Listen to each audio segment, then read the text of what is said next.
Tervetuloa mukaan Miksi nuoret jättävät seurakunnat sarjaan. Näissä jaksoissa olen osoittanut, että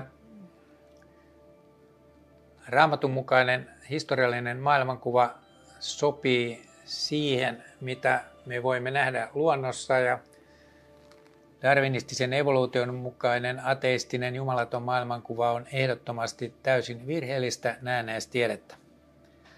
Tuossa edellisessä jaksossa mä totesin, että elämän puuta ei ole.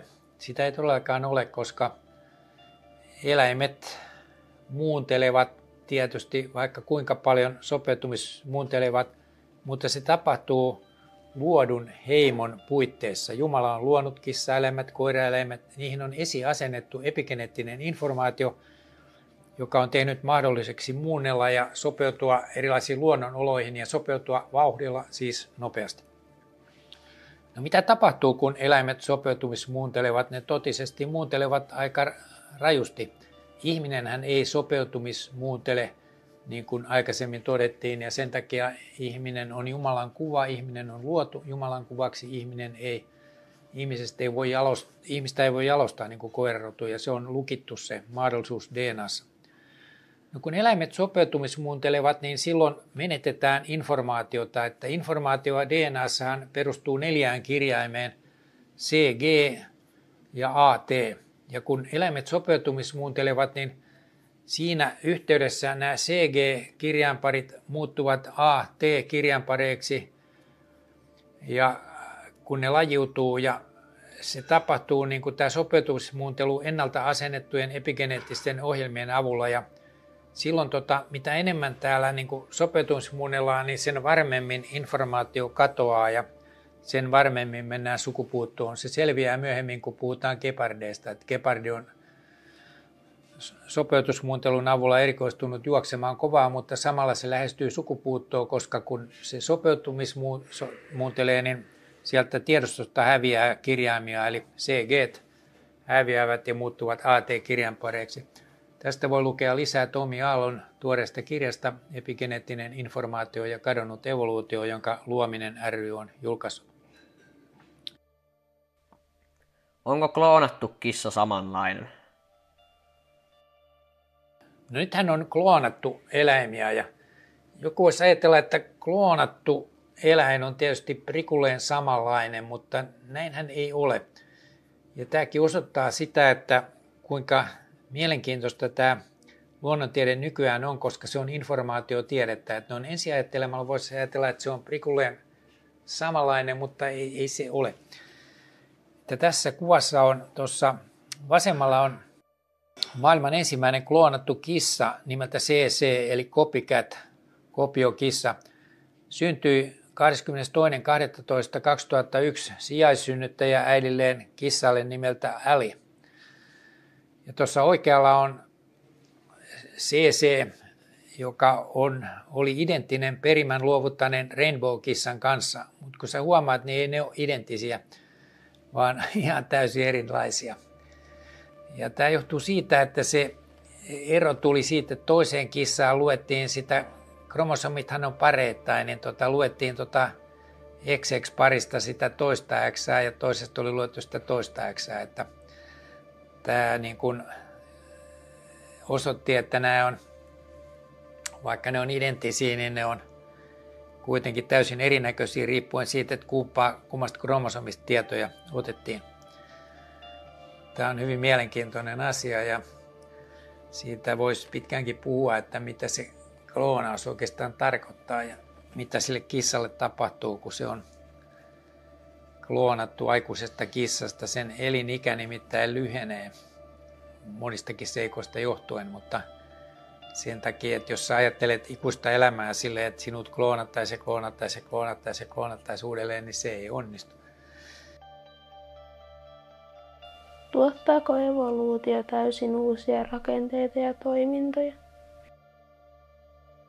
No sitten se 1000 taalan kysymys, kun me kuvaamme darwinilaista evoluutioteoriaa, on tämä, että tämä evoluutiomekanismin täydellinen puuttuminen, että kun on usein sen otteeseen jo todettu, että se mutaatio vaan aiheuttaa tuhoa ja luonnonvalinta ei oikein tiedä, mitä se valitsisi, niin evoluutioltahan puuttuu siis mekanismi, mutta tämä darwinilainen evoluutio ei se ainakaan täysin uusia rakenteita ja toimintoja tuota. Miten niin? Nythän sanotaan, että Tyrannosaurus rex niin kehittyi kolibriksi. Että siinähän on nyt aika paljon uusia rakenteita, niin millä ihmeen niin kuin mekanismilla tämä voisi tapahtua ja kuinka monta sattumanvarasta mutaatio- ja luonnonvalintatapahtumaa pitäisi sattua tuohon Tyrannosaurus rexiin, jotta siitä kehkeytyisi tämmöinen kolibri, niin sä voit niin kuin ajatella, että miten kauan kestäisi, että saataisiin joku 1000 geenit muuttamaan samansuuntaisesti rakenteita niin, että Tyrannosauruksen rakenteet muuttuisi niin kuin kolibrin rakenteiksi. Mutta tämähän on niin kuin semmoinen asia taas, että nyt on aika ryhtyä ajattelemaan itse, koska jos yliopistoakatemia vakavalla naamalla opettaa opiskelijoille ja koulussa opetetaan lapsille, että niin kun mä pidin lapsille yhden esityksen tuolla niin Hyvinkäällä, niin joku pieni maitotonkan kokoinen pikkupoika tuli kiihtyneenä mulle sanomaan sen esityksen jälkeen, että opettaja sanoi meille, että kanat on dinosauruksia, niin mä ajattelin, että voi taivaan vallat, että kanat on dinosauruksia. Että tämmöinen opetus niin on myös semmoista rikollista puuhaa, koska jos sä opetat tällaista, niin sulla pitää olla joku uskottava evoluutiopolku. Sun pitää geeniltä osoittaa, että missä aikataulussa, millä mutaatioilla ja miten nämä samansuuntaiset muutokset, kaikki muutokset täytyy olla samansuuntaisia, jotta Tyrannosauruksesta päästään kolibriin, että miten se on mahdollista. Että tämähän on aika niin kuin naurettavaa tarinan kerrontaa tämä evoluutio-opetus. Mistä luonnonkato johtuu? Lajiutumista luonnossa tapahtuu, niin koiraeläimistä, esimerkiksi sudesta, niin voi vähitellen lajiutua kettu, mutta siinä niin kuin mä aikaisemmin totesin, niin tapahtuu siinä sopeutumismuuntelussa eli lajiutumisessa tämä informaatiokato. Eli kun se eläin siellä luonnossa niin kun sopeutumismuuntelee ja lajiutuu, niin se menettää samalla sitä informaatiota. Tämä me tiedetään nykyään, että se on tuhoisaa tuo nopeakin muutos, sopeutumismuuntelu ja perimä rappeutuu, että harmaa sudella on 78 kromosomia, mutta punaketulla vain 34. Että punakettuhan oli tuossa aika lähellä sukupuuttoa. Se pelastettiin tietynlaisilla luonto-ohjelmilla, mutta se huomaat, että kun luotu heimo, niin kuin koiraeläimet, niin kun sitä tapahtuu sitä lajiutumista, niin siellä häviää se, katoo se informaatio sieltä pois. Eli evoluutio ei ole mitään uuden ja uljaan ja upean tuottamista, vaan se on informaatiokatoa. Eli tämä luontokato, mistä kovasti nykyään meuhkataan, että ihmisen toiminta aiheuttaa luontokatoa, että jos metsiä hakataan tai muuta, niin eläimet kuolee, niin voi osittain pitää paikkansa, mutta onko kuitenkin tämä evoluutio eli sopeutumismuuntelu se suurin syy, että suvullisesti lisääntyviä eläimiä kuolee sukupuuttoon? Ilmeisesti on, koska jo ennen ihmistäkin, niin jos evoluution kannalta tarkastellaan, niin eläimihän kuolee koko ajan sukupuuttoon ja se johtuu tästä informaatiokadosta, että aina kun seuraava sukupolvi tulee, niin siinä on näitä mutaatioita ja se laatu huononee väistämättä, että kun mennään eteenpäin, niin pikkuhiljaa tässä langenneessa maailmassa, niin kaikki kuolee pois ja kuolee sukupuuttoon. Aiheuttiko informaatiokato antibiooteille vastustuskykyiset bakteerit? Nehän on niin kuin seurausta tästä lankemuksesta, eli mitä enemmän informaatiota häviää, niin sen nopeammin niin kuin tulee näitä ongelmia tämän vastustuskyvyn kanssa, että sanotaan vaikka tietyille antibiooteille vastustuskyky voi syntyä siitä, että se mekanismi, joka ottaa sitä antibioottia sinne bakteerin sisään, niin se vaurioituu ja silloin se bakteeri pysyy hengissä sen takia, mutta se on tavallaan niin kuin se vaurioitunut bakteeri, joka kestää sitä antibioottia sen takia, että se ei ota sitä antibioottia sisäänsä, niin se on tavallaan niin kuin kainalosavulla liikkuva bakteeri, että sitten jos se joutuu luontoon, niin se villit bakteerit syrjäyttää sen heti, koska ne ottaa myös ravinteita tehokkaammin sisäänsä kuin tämä huonosti toimiva bakteeri. Ja antibioottiresistenssistä päästään eroon kaikista kätevämmin niin kuin lopettamalla antibioottien käyttö. Että sairaalat on sellaisia varastoja, jotka on täynnä näitä resistenttejä bakteereita. Muistan joskus nuorena lääkärinä, mä olin töissä sairaalassa, missä ongelmaksi muodostui kerran se, että siellä oli virtsatieinfektio kaikilla potilailla, se oli pitkäaikaisosasto ja mikään antibiootti ei toiminut, niin viisas ylilääkäri keksi siihen heti ratkaisun, että lopetetaan nyt heti kaikkien antibioottien käyttö, niin kyllä nuo vastustuskykyiset bakteerit häipyy ja niin kävi. Että ne bakteerit, nämä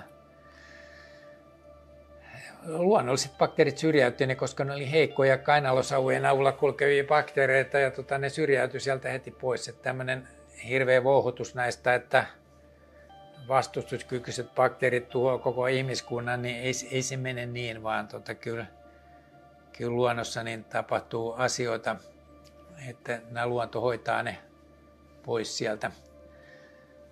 Tämä on sinänsä niin kuin valtavan mielenkiintoinen asia, koska näyttää siltä, että varsinkin tämä luontokato-asia, josta kovasti meuhkataan nyt ja pannaan kaikki ihmisen syyksi, niin se on pikkasen niin kuin ylimitoitettua tämmöistä vihreätä ideologiaa, että ihminen olisi niin kuin tämän planeetan suurin konna ja ihmisestä pitäisi päästä eroon ja ihminen tekee sitä ja ihminen tekee tätä, niin totta kai ihminen onnistuu tekemään paljon pahaa, koska me ollaan langenneita olioita ja ei meissä välttämättä kaikki niin kuin mene hyvin, mutta se, että pannaan niin kuin ihmisen syyksi tämä koko luontokato, että se, että tältä häviää lajeja kiihtyvällä vauhdilla, niin johtuu kyllä siitä, että kun tapahtuu tätä sukupolvesta toiseen suvullisessa lisääntymisessä tätä etenemistä, niin sieltä hävii se informaatio. Että niin kuin mä oon aikaisemmin todennut, niin aina kun se kopioidaan niin kuin kirjain kerrallaan, niin tulee näitä lyöntivirheitä ja ne jää korjaamatta ja se laatu huononee, että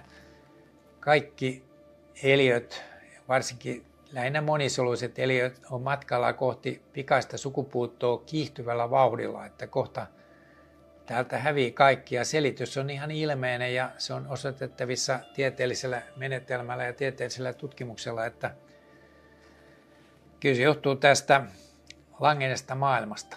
Eli mä toistan taas sen, mitä olen useasti jo sanonut, että ei tässä maailmassa ole mitään järkeä eikä mieltä. Ilman äskettäin tapahtunutta luomista luotiin täydellinen, äskettäin tapahtunut lankeemus, rappio alkoi.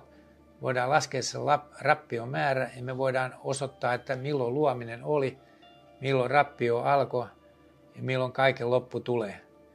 Me eletään hyvin jännittävää aikaa, koska nyt voidaan todella tarkasti osoittaa, että DNAssa on raamattu ja päinvastoin. Eli me voidaan eliöiden DNAsta lukea sama tarina kuin mitä me luetaan Jumalan ilmoituksessa Raamatussa tämän maailman historiasta, nykyhetkestä ja tulevaisuudesta. Jatketaan seuraavassa jaksossa vielä näitä jännittäviä asioita eteenpäin. Jos haluat pitää nuoret seurakunnassa ja palauttaa Raamatun arvovallan muillekin seurakuntalaisille, tue tätä ohjelmaa. Tukipuhelin 0600 020 30. Puhelun hintana on 13 €. Tilitiedot näkyvät ruudussa. Käyttämällä ruudussa näkyvää viitettä tukesi kohdistuu tälle ohjelmalle. Kiitoksia.